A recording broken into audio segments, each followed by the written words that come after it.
이제 예수님을 믿는 아내가 있었는데 남편이 이제 믿지를 않은 겁니다. 그런데 남편이 이제 사업을 하고 계셨는데 이 사업에 빠져 살아가는 거예요. 그런데 그 사업이 너무 잘 되는 겁니다. 아내가 가만히 보니까 계속 저렇게 가다가는 남편이 도무지 주님 품으로 돌아올 것 같지 않는 이제 그런 느낌이 든 겁니다. 그래서 간절히 이제 기도했다고 하지 않습니까? 남편 사업 어렵게 만들어 달라고. 그래서 주님께 돌아오게 해달라고. 사실 믿지 않는 아내 중에서 그렇게 기도하시는 분이 누가 있겠습니까마는, 그러나 예수를 믿는 아내에게는 구원이 가장 큰 문제인 거죠. 그것이 이루어지지 않으면 결코 만족할 수가 없기 때문에 그렇게 기도한 것입니다.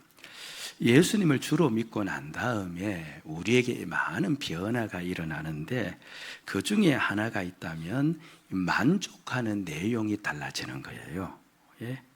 과거에는 자녀가 잘 되는 것이 전부였는데 이제는 신앙으로 자라지 않으면 도무지 만족이 안 되는 겁니다. 과거에는 은퇴 후에 조용하게 사는 것이 로망이었는데, 그러나 이제 예수를 주로 삼고 보니까 그 남은 시간도 주를 위해서 살아가고자 하는 그 간절한 마음이 또 우리 마음속에 소원으로 차오르지 않습니까? 그러니까 마음속에 만족하는 것이 예수 믿기 전과 예수 믿은 후 달라지고 있다는 것을 우리 자신들도 느끼고 알고 있는 줄 압니다. 그러니까 오늘 본문은요, 성도가 진정 만족해야 될 것, 모든 성도가 믿음의 길을 걷고 있다면 반드시 만족해야 할 것 한 가지를 우리에게 가르쳐 주어요. 그러니까 우리에게 만족을 해야 된다는 말은 또 우리가 갈망한다는 말이 되어지기도 하죠. 성도가 갈망해야 될 것 한 가지를 가르쳐 주고 있는데, 오늘 이 말씀 깊이 우리가 새겨서 정말 이것이 우리 안에 있지 않으면 우리가 주님께 구하고 나가고 그것이 있음으로 만족하며 살아갈 수 있는 그런 복된 역사가 오늘 이 아침 우리에게 일어날 줄로 믿습니다. 아멘. 예. 그럼 도대체 그게 무엇일까라고 했을 때 8절 초두에서 한 가지를 일러주고 있어요. 노란색으로 칠해진 글자를 보니까 어떻게 이야기합니까? 너희에게 있어 흡족한저. 그러니까 우리를 흡족하게 만족하게 해주는 것이 있는데 그게 무엇이라는 거예요? 이런 것이라는 겁니다. 그럼 도대체 이런 것이 무엇인가 라고 했을 때 바로 앞에 나오는 5절에서 7절까지 내용이에요. 근데 거기는 무엇이 나옵니까? 우리가 예수를 주로 믿었으면 너희는 이제 사람과의 관계에서 이렇게 살아야 된다는 것을 가르쳐 주지 않습니까? 한마디로 우리가 지난 시간에 들었듯이 덕행을 가르쳐 주는 거예요. 무엇이라고요? 덕행. 예. 그러니까 덕행은 믿음으로 사람을 세워주기 위한 행위를 말하는 겁니다. 예를 들면 앞에 내용 중에 이제 믿는 사람은 지식을 가져야 된다라고 해요. 여기서 지식이라는 것은 그냥 국어, 영어, 수학에 대한 지식이 아니고요, 사람과의 관계에서 알을 이야기하거든요.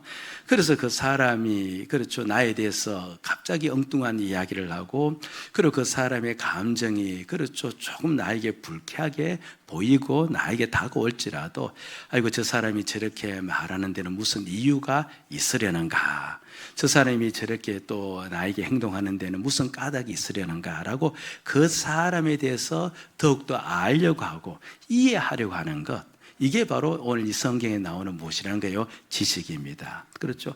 그렇게 알고 그렇게 이해하려고 하는 것, 그걸 보고 무엇이라고 한다는 거예요? 덕행이라 그렇게 부른다는 겁니다.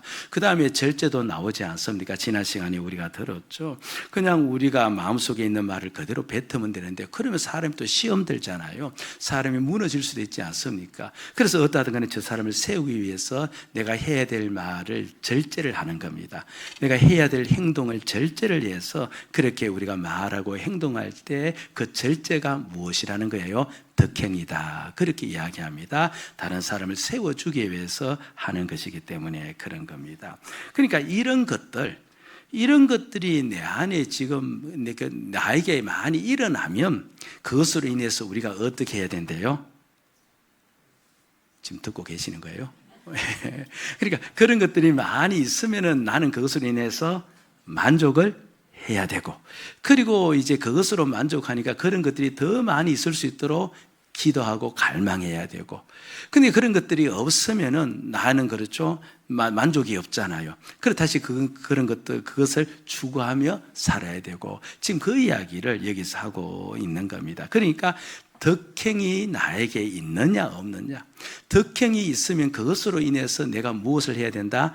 만족할 수가 있어야 된다는 걸 가르쳐 주고 있는 겁니다. 그럼 그 덕행이 우리에게 있을 때 우리에게 만족이 일어난다면, 그리고 그 덕행을 또 우리가 갈망해야 된다면, 그렇죠? 그럼 그렇게 우리가 살아가면, 그 덕행으로 만족하고 덕행을 갈망하며 살아가면 우리에게 어떤 일이 일어날까? 그걸 이제 오늘 본문에서 세 가지로 나누어서 설명하고 있어요. 몇 가지? 세 가지로 설명하고 있는 겁니다. 제가 세 가지 하면 항상 어떤 분은 1번이 길면, 그죠? 2번이 언제 다 하나 그렇게 생각하시는 분이 계시는데, 1번이 길면 2번은 어때요? 예, 이거 다 아시네. 예, 그러니까 너무 그죠? 신경 쓰지 마시고 들으시면 됩니다. 그러니까 우리가 덕행을 갈망하고 덕행으로 만족해야 할 때, 특별히 그 덕행을 갈망할 때 우리에게 일어나는 일인데요, 근데 반드시 덕행이 우리 안에 있기를 바라야 돼요. 그래야 이런 일이 일어나요. 어떤 일이 일어나냐 하니까, 그렇게 나갈 때 우리는요, 예수를 알려고 힘쓰는 자가 되어요. 어떤 자가 된다고요? 예수를 알려고 힘쓰는 자가 된다는 겁니다. 이런 8절 하반절 말씀을 한번 가보시면요, 자, 우리 같이 한번, 이런 것이 너희에게서 흡족한 자, 그런 다음에 어떤 이야기 합니까? 시작. 너희로 우리 주 예수 그리스도를 알기에 게으르지 않고 열매 없는 자가 되지 않게 하려니와. 자, 보세요. 그렇게 덕행을 갈망하면 절제하기를 원하고 다른 사람을 세워주기 위해서요, 그렇게 지식 갖기를 원하고 그렇게 나가면은 우리 주 예수 그리스도를 더욱더 힘써 알려고 한다, 그렇게 이야기를 합니다. 여러분, 이 예수님을 알아간다는 말, 이게 성경에 많이 나오거든요. 구약에도 많이 나오고요. 예수님을 알아간다는 말이 이게 무슨 뜻이냐 하니까 꼭 기억하시면 됩니다. 예수님에 관한 지식, 정보를 내가 듣고 채우는 걸 이야기하는 게 아니고요, 여기서 예수님을 알아간다는 것은 예수님을 생각하며 그 생각하는 가운데 예수님을 깨닫는 것, 바로 그럴 때 예수님이 누구신지를 아는 거예요. 다시 한번, 예수님을 안다라고 이야기할 때는 누구를 생각하고? 예수님을 생각하고 예수님이 누구신지를 깨닫는 것, 이걸 보고 안다라는 말을 사용하는 것을 꼭 기억을 하셔야 됩니다. 여러분 보세요. 우리 지난 시간에 잠깐 돌아가서 복습을 좀 하면요, 주님은 신적인 능력으로 사람의 모양을 해서 이 땅에 오셨죠. 그렇죠. 그게 신적인 능력. 그리고 신적인 능력으로 우리의 죄를 대신 지시고 돌아가셨어요. 그리고 신적인 능력으로 부활을 하신 겁니다. 그리고 우리로 하여금 그것을 믿게 하시고, 무슨 능력으로? 주님의 능력, 신적 능력으로 믿게 하시고, 그리고 우리로 하여금 무엇을 주었습니까? 영생의 삶을 준 겁니다. 그러니까 주님께서 육신으로 사람으로 이 땅에 오시고 죽으시고 우리가 믿는 이 모든 것은 전부 다 내 능력이 아니고 누구의 능력? 주님의 능력, 신적인 능력으로 이루어진 거예요. 그러니까 저와 여러분들이 오늘 이 자리에 앉아 있는데, 그리고 지금 예수를 내가 주로 믿고 지금 이렇게 말씀을 듣고 있는데, 이게 지금 누구의 능력? 주님의 신적 능력으로 여기에 우리가 앉아 있다는 겁니다. 아멘? 예. 자, 그러면 왜 이렇게 주님께서는 신적인 능력으로 우리를 구원하셨을까? 구원했다는 말은 우리를 세우셨다는 말이죠. 우리를 세우셨을까 했을 때 그 까닭을 3절 하반절에 기록을 하고 있는데, 이는 시작. 자기의 영광과 덕으로서 우리를 부르신 이를 알므로 말미암음이라. 이는 자기의 영광과 무엇으로서? 덕으로서. 한 단어예요. 영광스러운 덕 때문에. 주님이 가지고 있는 영광스러운 덕, 그 덕을 우리에게 베풀어 주신 거예요. 그러니까 주님의 덕으로서 오늘 내가 예수를 믿게 되었고 예수님이 나에게 신적 능력을 베풀었다. 그 이야기를 하고 있는 겁니다. 보세요. 그 주님의 덕에 힘입어서 내가 지금 예수를 믿잖아요. 그럼 주님의 덕을 입은 자들이니까 그럼 마땅히 우리는 사람들과의 관계에서 어떻게 살아야 돼요? 주님의 덕을 입었으니까 우리도 어떻게 해야 돼요? 덕을 행해야 되겠죠. 그걸 보고 덕행이라 하지 않습니까? 그러니까 우리와 관계한 사람들에게 덕을 행해야 되는데 덕이란 것은 그 사람을 세워주는 것이거든요. 그래서 어떠하든 간에 그 사람을 세워주려고 해야 돼요. 그러다 보니까 절제하게 되어지고 인내하게 되어지고 그 다음에 오래 참는 모습으로 나오는 그 같은 덕행이 우리에게 나오는 겁니다. 예. 우리가 그렇게 덕을 행하는 까닭은 그러니까 주님이 우리를 덕으로서 구원하셨기 때문임을 알고 있기 때문에 그런 거예요. 아멘? 예. 자, 그럼 문제 보세요. 자, 여러분들은 질문하는 듯이 제가 물어볼 테니까. 그러면 나에게 덕행이 더 많이 나타나려면 어떻게 하면 될까요? 그렇죠. 주님을 더 많이 깨닫고 알면 되겠죠. 와, 이 고자질하는 것 같아서 제가 말 안 하려고 했는데 1부 때는 못 맞췄어요. 예. 2부 때는 맞추네요. 예. 이야기하지 마세요. 예. 그러니까 보세요. 내가 덕행을 하려면 그럼 주님이 나에게 그 은혜 베푸신 그 덕을 내가 뭡니까?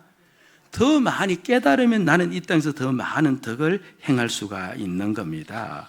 그러니까 결국은 내가 그 덕을 어떻게 깨닫느냐 하니까 주님을 생각하는 거예요.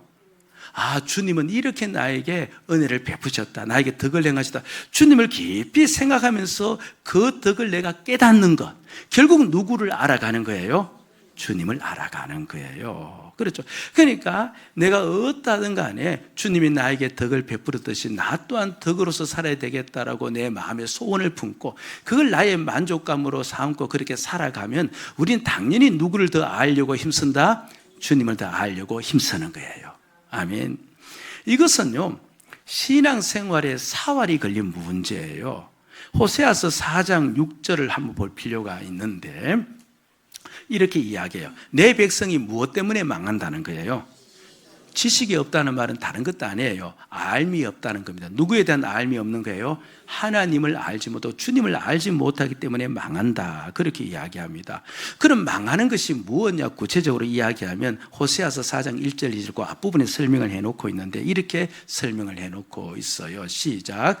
하나님을 아는 지식도 없고 오직 저주와 살인과 도둑질과 가늠뿐이요 포악하며 피와 피를 튀어옴이라. 예, 보세요. 결국은 하나님을 알지 못하기 때문에 그들에게 나오는 것은 무엇밖에 없는 겁니까? 예, 죄밖에 없는 겁니다. 죄가 온통 그들 삶을 지배하고 있는 거예요. 그러니까 내가 하나님을 알아가고 있느냐, 알아가고 있지 않느냐는요, 내 삶 전체가 좌우되는 문제예요. 우리가 하나님을 알아가지 못하면, 깊이 생각하고 깨닫지 못하면, 그럼 결국 우리는 누구 마음대로 살아가요?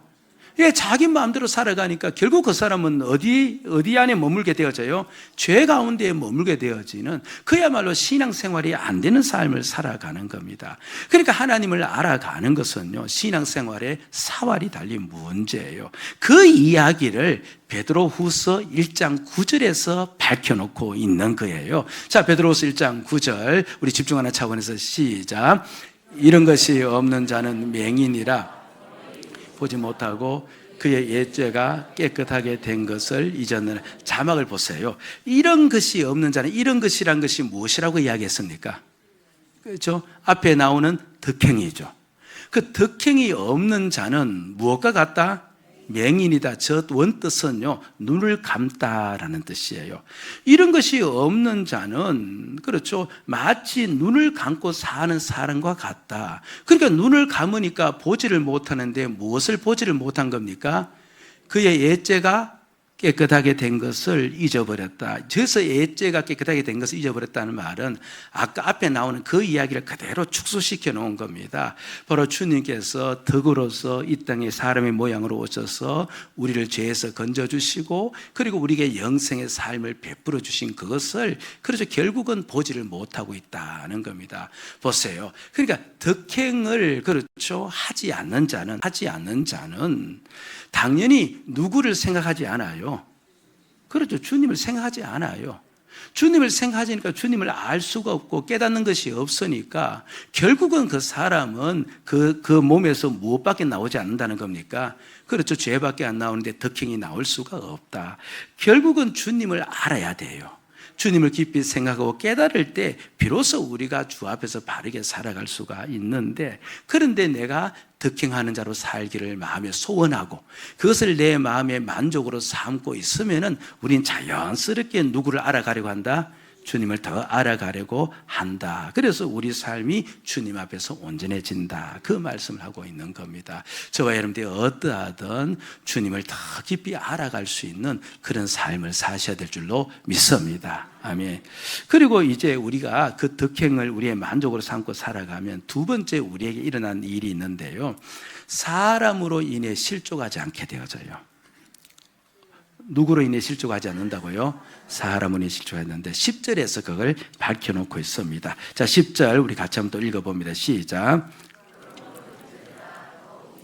너희 부르심과 택하심을 굳게 하라. 너희가 이것을 행한 적 언제든지 실족하지 않으리라. 자, 여러분 자막을 보시면요, 부르심과 택하심을 굳게 하라는 이 말은 앞의 말을 계속 반복하는 겁니다.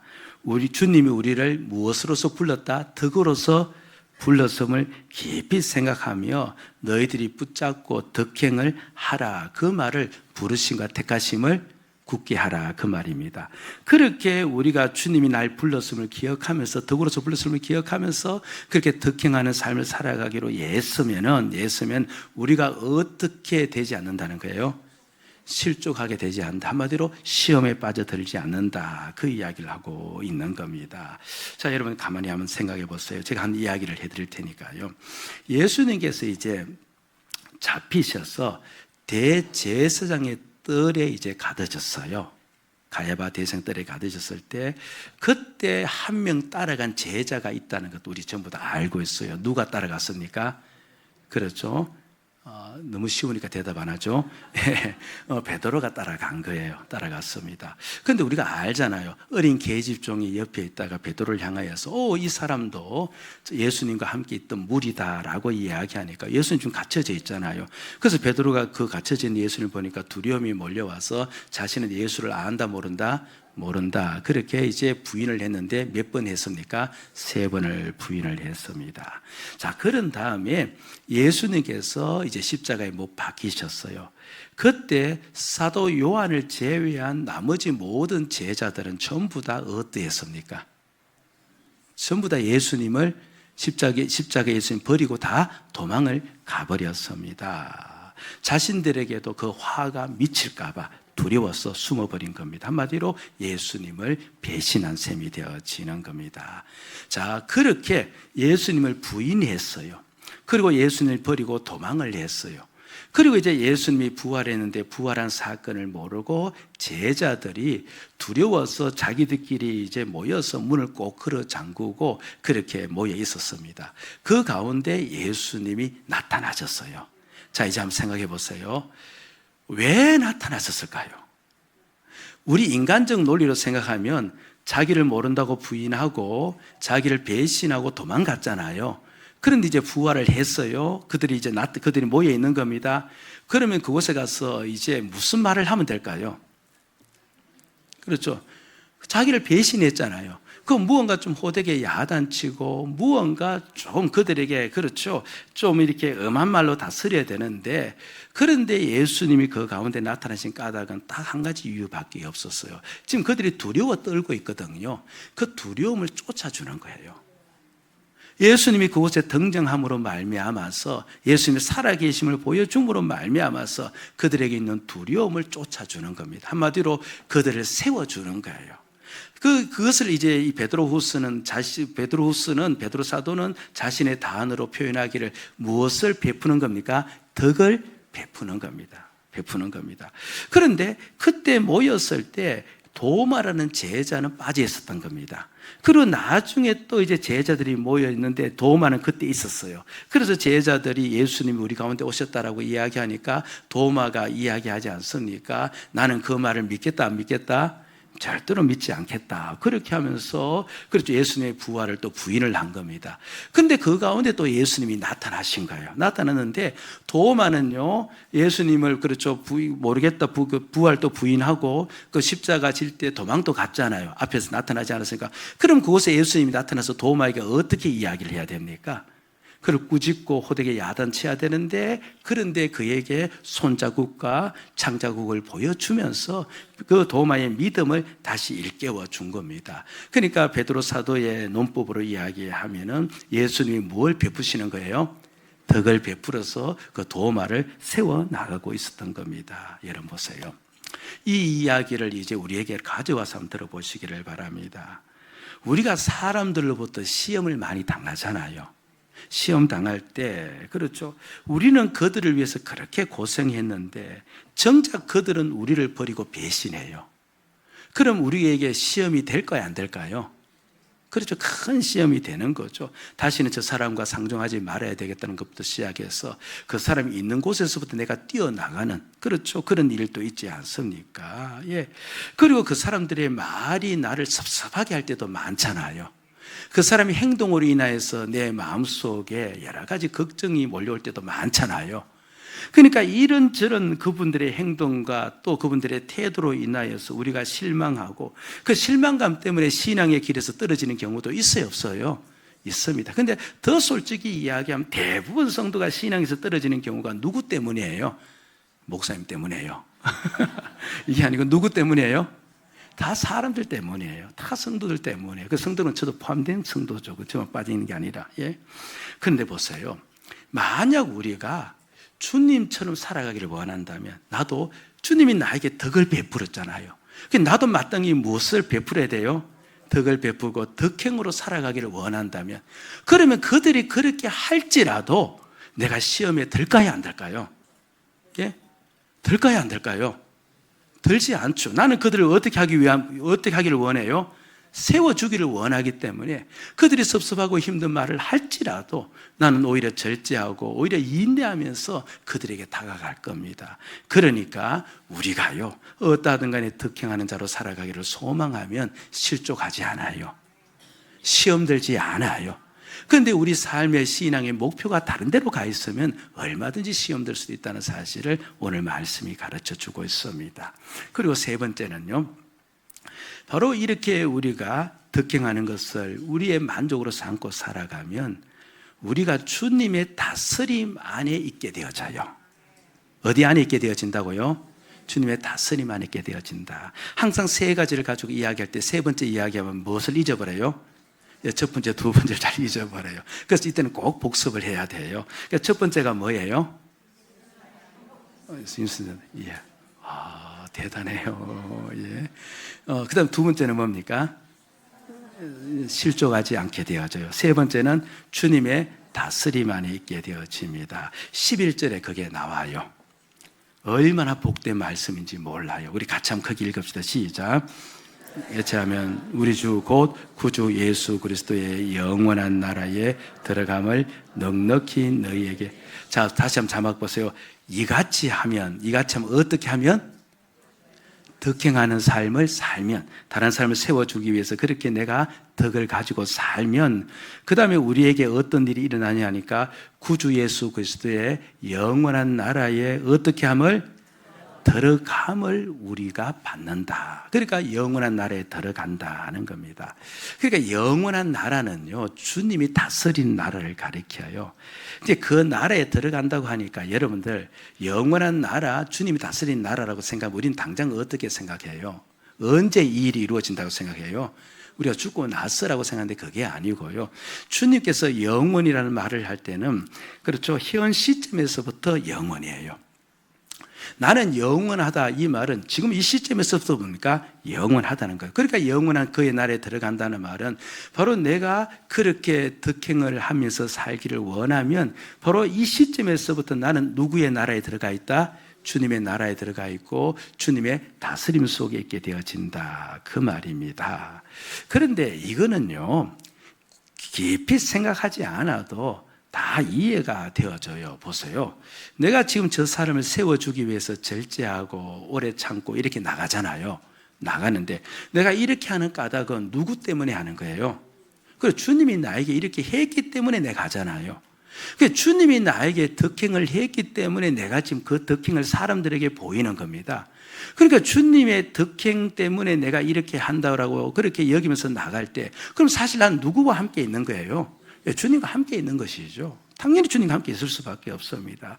그러니까 주님과 함께 있으니까 당연히 만물의 주인 되신 주님께서 우리를 어떻게 해요? 다스리신다는 말이에요. 근데 이 다스린다는 말을 조금 더 우리에게 이제 피부적으로 와닿게 이야기한다면 우리의 삶을 주관하시고 이끄신다, 이런 뜻이에요. 우리가 덕행의 삶을 살면 주님이 우리 삶을 주관하세요. 주님이 우리를 이끄세요. 주님이 우리를 인도하시는 겁니다. 한마디로 내 인생을 누가 만들어 가신다는 거예요? 주께서 만들어 가신다, 이 이야기를 하고 있는 겁니다. 우리가 잘 알고 있는 요셉 이야기를 한번 들어볼 필요가 있어요. 요셉이 이제 형들의 시기로 이제 노예로 팔려서 이제 애굽에 있는 보디발이라는 그 장관의 집에 이제 종으로 살고 있지 않습니까? 그런데 그곳에서 이제 요셉은요, 보디발을 깍듯이 섬겨요. 깍듯이 섬깁니다. 그렇게 깍듯이 섬기니까 한마디로 보디발을 세워주는 거예요. 보디발을 인정해 주는 겁니다. 오늘 우리 성경으로 이야기하면 요셉이 그곳에서 뭘 하고 있는 거예요? 덕행을 하고 있는 거예요. 그렇죠? 그래서 덕행을 하고 있으니까 이제 이 보디발이 그 요셉에게 그 집의 모든 정권을 전부 다 맡기는 이제 그와 같은 이제 신뢰까지 얻게 되어집니다. 이제 그런 가운데 한 가지 사건이 일어나잖아요. 요셉이 너무 잘생긴 겁니다. 성경에 보면 3대 꽃미남이 등장해요. 바로 요셉이 그 중에 한 사람이거든요. 뭐 구약에 있는 사람이라서 실질 그 사진이 없으니까 모르겠는데 여하튼간에 잘생겼대요. 잘생겼는데 그래서 그 아내가 이제 그 우리 요셉을 유혹했을 때 요셉이 그 아내의 유혹에 넘어가지 않은 것도 우리가 잘 알고 있습니다. 그런데 그 아내가 보디발의 아내가 요셉을 유혹할 때 요셉이 유혹에 넘어가지 않는 이유를 밝혀놓았는데 그것이 창세기 39장 8절 9절에 나와요. 우리 한번 긴 본문이지만 그래도 한번 읽어봅시다. 시작. 자기 주인의 아내에게 이르되 내 주인이 집안의 모든 소유를 간섭하지 아니하고 다 내 손에 위탁하였으니 이 집에는 나보다 큰 이가 없으며 금한 것은 당신뿐이니 당신은 그의 아내임이라. 그런즉 내가 어찌 큰 악을 행하여 하나님께 죄를 지으리까. 저 안에 그 자막을 좀 보시면요, 요셉이 왜 보디발의 아내의 유혹에 넘어가지 않았는지 그 까닭을 설명해 주고 있는데 내용은 이래요. 주인이 나를 신뢰해서 이 집의 모든 것을 다 나에게 맡겼다는 거예요. 다 나에게 맡겼으니 누구 마음대로 할 수 있다? 내 마음대로 다 할 수가 있다. 그런데 하나는 맡기지 않았다. 이것은 절대로 내가 손대도록 만들지 않았다. 바로 누구를 이야기합니까? 바로 보디발의 아내를 이야기하는 겁니다. 보디발은 나에게 자신의 아내는 금하도록 만들었다는 겁니다. 그래서 내가 금할 수가 없다는 거예요. 지금 누구를 지금 세워주고 있는 거예요? 보디발을 세워주고 있는 거예요. 보디발이 진정 이 집의 주인이고 누구의 주인이고 나의 주인이기도 하고 그가 그렇게 말했으니까 나는 어떻게 된다? 들어야 된다는 겁니다. 보디발을 세워주는 거예요. 그리고 그 아내도 뭡니까? 주인의 아내니까 나는 어찌할 수 없다라고 하면서 그 아내를 세워주는 거예요. 물론 그 자체가 하나님 앞에 큰 범죄이기 때문에 이 요셉이 그렇게 하지도 않았지만서도 그런데 창세기에 나온 말씀을 통해서 보건대 요셉은요 보디발을 지금 인정하고 세워주는 거예요. 한마디로 무엇을 지금 베푼다는 말은 조금은 어색하지만서도 지금 요셉은 뭘 하고 있는 거예요? 덕행을 하고 있는 거예요. 덕행을 하고 있는 겁니다. 그러니까 그 다음에 어떤 일이 일어나고 있는 겁니까? 그 다음에 사건 잘 알죠. 요셉이 그러다가 어디로 가죠? 옥에 또 갇히잖아요. 보디발의 아내가 자신을 무시한 것에 대해서, 그렇죠, 이에 상당히 기분이 나빠서, 그래서 이제 요셉을 모함하고 그 바람으로 이제 요셉 옥에 갇히게 되어지는데, 그 옥에 갇혀서 이제 창세기 39장 23절에 이런 내용이 있어요. 같이 한번 읽어봅니다. 시작. 간수장은 그의 손에 맡긴 것을 무엇이든지 살펴보지 아니하였으니 그래서 요셉과 함께 하심이라. 여호와께서 그를 범사에 형통하게 하셨더라. 그 감옥에 들어가서도 요셉은 그곳에 있는 모든 사람들 다 섬겼거든요. 다 세워주었어요. 한마디로 뭡니까? 덕을 베풀고 있었던 겁니다. 그러자 이제 모든 걸 다 맡겼는데 간수장이 요셉을 보면서 이런 말을 한 겁니다. 여호와께서 요셉과 어떻게 하심이라? 함께 하심이라. 그 다음에 나온 말씀 있지 않습니까? 여호와께서 그를 범사에 형통하게 하셨더라. 이렇게 나와요. 여러분 오늘 이 단어를 머릿속에 넣으셔야 됩니다. 여호와께서 요셉을 어떻게 하셨대요? 형통하게 하셨대요. 그런데 세상적 눈으로는 형통해요, 안 해요? 그렇죠. 애굽의 노예로 팔려왔고 모함받아서 감옥까지 온 거예요. 세상적 시각으로 보면요, 가장 불행한 사람이 누구예요? 요셉입니다. 그런데 하나님은 요셉을 어떻게 이야기해요? 형통하다고 이야기하는 겁니다. 그래서 여기서 우리가 한 가지를 알아야 돼요. 하나님이 말씀하는 형통은 사람의 측면에서 일이 잘 되고 일이 잘 풀리는 것이 아니다는 것을 일러주고 있어요. 그럼 저 형통은 무엇이 할 때 하나님께서 그 인생을 주관하시면, 하나님이 그 인생을 붙잡고 그 인생을 다스리시면 그 인생은 어떠하다? 형통한 인생이라는 거예요. 지금 그걸 이야기해 주고 있는 겁니다. 요셉이 하나님이 자신에게 덕을 베풀어 준 것처럼 그 덕을 사람들에게 베풀어 주려 갈 때 요셉은 누구와 함께 있는 겁니까? 하나님이 함께 계시고, 그래서 하나님이 그 인생을 지금 어떻게 하고 있다는 거예요? 주관하여 붙잡고 계시다는 겁니다. 결국 보디발에서 애굽으로 팔려오고 감옥에 가고 이 모든 과정을 통하여서 요셉은 장차 자신의 아버지 집을 구원하고 애굽을 구원하는 구원자로 서게 되잖아요. 하나님이 그 인생을 주관하고 있었거든요. 그러니까 내가 덕 있는 자로 살아가려고 할 때 그것은 곧 누구와 함께하는 삶이에요? 주님과 함께하는 삶이고, 주님이 내 인생을 주관하며 사는 그 삶 속에 내가 들어가 있는 거예요. 그럼 내가 덕행하는 삶을 산다는 이 말은요, 지금 주님이 나와 함께 계시기 때문에 주님이 반드시 나를, 이 표현을 빌려서 그대로 하면 나를 어떻게 살게 한다는 거예요? 형통케 하시겠다는 거예요. 주님이 내 인생을 만들어 가시겠다는 겁니다. 여러분, 이보다 더 복된 인생이 어디에 있어요? 한 사람에게 있어서 가장 큰 축복은 주님이 그 인생을 만드는 것이에요. 아멘. 예. 여러분들, 주님이 우리에게 덕으로서 오늘 이 자리에 불러주셨고 영생 복락 주셨던 것처럼 우리 또한 그렇게 되기를 갈망해야 돼요. 그렇게 갈망할 때, 그 덕행의 삶을 갈망할 때 우린 주님을 더 알아가려고 할 겁니다. 그렇게 갈망하며 살아갈 때 우리는 사람으로 인하여서 시험 들지 않을 겁니다. 그렇게 갈망하며 살아갈 때 우리는 주님과 함께하는 삶이 되어지고 주님이 내 삶을 만들어 가실 겁니다. 이 놀라운 복을 누리면서 저와 여러분들이 오늘 이 아침 그 결단 가지고 돌아갈 수 있기를 주의 이름으로 축복을 드립니다.